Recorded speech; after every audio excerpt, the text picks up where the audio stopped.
Hello everyone, good morning. कैसे हैं आप लोग? मुझे उम्मीद है कि आप सब बढ़िया होंगे।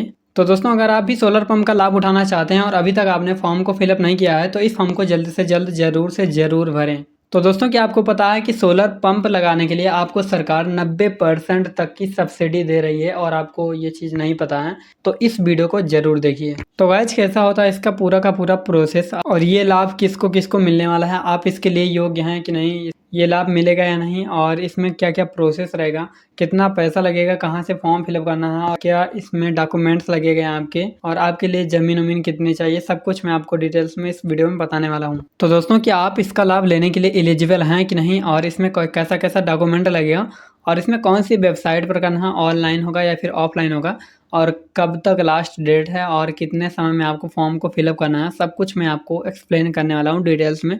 तो इसलिए वीडियो को पूरा का पूरा वॉच जरूर कीजिएगा और स्किप मत कीजिएगा, वरना आप इस लाभ से वंचित रह जाएंगे। तो दोस्तों, क्या आपको पता है कि भारत सरकार ने 2019 में सोलर सब्सिडी योजना की शुरुआत की थी और इसी को पीएम कुसुम सोलर सब्सिडी योजना कहा जाता है। इस योजना के अंतर्गत सरकार की तरफ से किसानों को 90% तक की सब्सिडी मिलती है और 10% उन्हें खुद से लगाना पड़ता है, यानी कि मतलब आपको केवल 10% तक पैसा लगाना पड़ता है सोलर पंप में, और बाकी का 90% सरकार की तरफ से आपको सब्सिडी मिलेगा। तो दोस्तों, सरकार का मुख्य उद्देश्य ये है कि 17.5 लाख से ज़्यादा भी जो अभी के टाइम पर डीजल और पेट्रोल से चलते हैं इंजन पानी वाले, उन सबको बदलकर सोलर कर देना है और उसके बाद बिजली वाले मोटर पर या फिर इंजन पर ध्यान देना है। और इससे हो गया कि किसानों को बहुत ही ज़्यादा फ़ायदा होने वाला है, क्योंकि इससे उनकी जो लागत है वो कम होगी, क्योंकि जितना वो सिंचाई कर देते हैं मतलब पेट्रोल डीजल फूंक कर, मतलब बहुत ज़्यादा उनका खर्च हो जाता है। इससे सोलर पंप की वजह से उनका बहुत ज़्यादा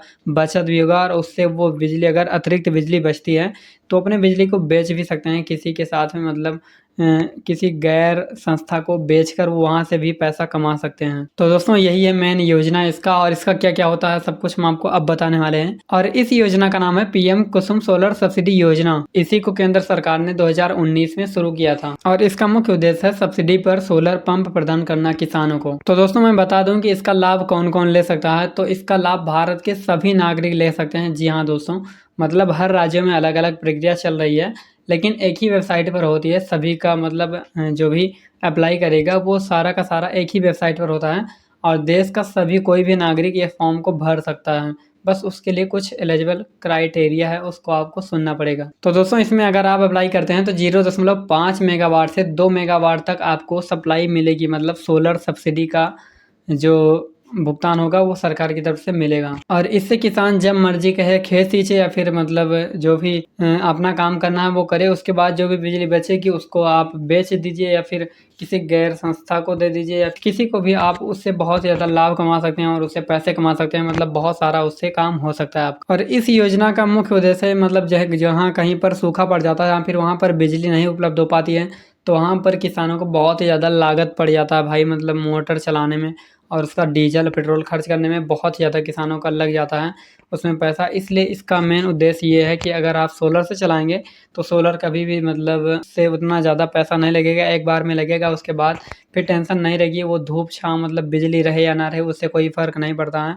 तो इससे ये काफ़ी ज़्यादा आसानी पड़ेगी किसानों को और उनके जो आय में बहुत ज़्यादा काफ़ी ज़्यादा वृद्धि भी आ जाएगी, क्योंकि जब उतना ज़्यादा लगेगा नहीं, खर्च नहीं लगेगा, तो उसका प्रॉफिट इसमें आपको मिल जाएगा। तो दोस्तों, ये योजना काफ़ी ज़्यादा बढ़िया है और इसके लिए अब आपको हम बता दें कि क्या क्या आपको दस्तावेज लगेंगे। तो दोस्तों, इसमें किसी भी नागरिक को फॉर्म भरते समय वो नागरिक यहाँ का मतलब भारत का अस्थायी निवासी होना चाहिए। ये नहीं कि आप विदेश में जाते हैं काम करने के लिए या फिर जाते हैं फिर आते हैं, ऐसा नहीं है। इसमें आपको भारत का अस्थायी निवासी होना पड़ेगा और इसमें आपको 1 मेगावाट के पीछे आपको कम से कम 2 हेक्टेयर भूमि होनी चाहिए, यानी कि 2 मेगावाट के पीछे 4 हेक्टेयर भूमि आपके पास होनी चाहिए, तभी आपको ये योजना का लाभ मिलेगा। तो दोस्तों, इसमें डॉक्यूमेंट्स कौन सा लगेगा, तो इसमें आपको आधार कार्ड देना है और घोषणा पत्र देना है और एक राशन कार्ड और आपकी जो खतौनी वाली रसीद है उसको आपको देनी पड़ेगी, और एक मोबाइल नंबर और एक पासपोर्ट साइज़ का फ़ोटो भी लगेगा इसमें।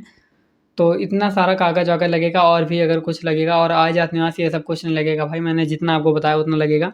आप इसको ऑनलाइन करा दीजिए जनसेवा केंद्र पर जाकर, आप खुद से मत भरिए, मैं यही कहता हूँ, क्योंकि आप उतना ज़्यादा अच्छे से प्रोसेस नहीं कर पाएंगे जितना जनसेवा केंद्र वाले कर लेंगे। इसलिए आप जनसेवा केंद्र पर जाइए, उनसे बोलिए कि ये वाला फॉर्म भरना है, उसका मैं इसका वेबसाइट में बता देता हूँ। इसका वेबसाइट मैं डिस्क्रिप्शन में डाल देता हूँ इसका लिंक, वहाँ से आप चेक कर सकते हैं। pmkusum.mnre.gov.in, तो इसका ये मेन वेबसाइट है। यहाँ पर आप जाकर अच्छे से स्कीम पढ़ लीजिए, और अगर आपको कोई भी डाउट होता है तो आप मुझसे कमेंट में पूछिए, मैं आपको उसका रिप्लाई कमेंट में कर दूंगा। और अगर आपका कुछ भी डाउट होता है या फिर कुछ भी रिलेटेड पूछना है आपको, तो आप कमेंट में मुझसे पूछ सकते, तो मैं उसका रिप्लाई आपको कमेंट में कर दूंगा। और अगर वीडियो अच्छी लगी वीडियो को लाइक कर दीजिएगा, और चैनल पर अगर पहली बार आना है तो चैनल को सब्सक्राइब कर लीजिएगा। तो दोस्तों मिलते हैं नेक्स्ट वीडियो में, और योजना अगर पसंद आए तो भाई लाइक तो बनता है, और अगर आपका कोई भी ओपिनियन है या फिर अगर आप कुछ भी कहना चाहते हैं तो आप कमेंट में कह दीजिएगा। तो चलिए मिलते हैं नेक्स्ट योजना में, और उससे पहले अगर आप चैनल सब्सक्राइब करे रहेंगे तभी आप नेक्स्ट योजना के बारे में जान पाएंगे। तो चलिए दोस्तों बंद करते हैं यहाँ पर video. Bye bye, take care, love you all. और हाँ दोस्तों, एक बात याद रखिए, आप फॉर्म फिलअप करवाते समय आपको 5,000 रुपये पहले टोकन के रूप में देना पड़ेगा। तब 5,000 रुपये इसलिए देना पड़ेगा क्योंकि अगर आपके पास बोरिंग रहेगी उस साइज की, जो साइज की यहाँ पर लगना रहेगा सोलर पंप, तो अगर आपके पास बोरिंग नहीं रहती है तो वो 5,000 रुपये आपका जब्त कर लिया जाएगा। अगर आपके पास बोरिंग रहती है तो वो 5,000 रुपये आपका उसी में कट जाएगा। तो 10% देना, मतलब 10% का मतलब आप समझे कि नहीं। जैसे कि अगर आप 1,00,000 रुपये अगर सोलर पंप में लग रहा है तो 90,000 रुपये सरकार देगी और 10,000 आपको खुद से लगाना पड़ेगा। इसका मतलब हुआ 10%। तो ये चीज़ आपको ध्यान रखना है कि 5,000 रुपये आपको टोकन के रूप में पहले जब आप रजिस्ट्रेशन करवाते समय ही आपको जमा करना पड़ेगा। इससे आपको डरना नहीं है कि हाँ 5,000 रुपये कहीं चला जाएगा, ये ऐसा नहीं भाई, पहले जमा पहले इतना देना पड़ेगा आप। तो ये चीज़ का ध्यान रखना।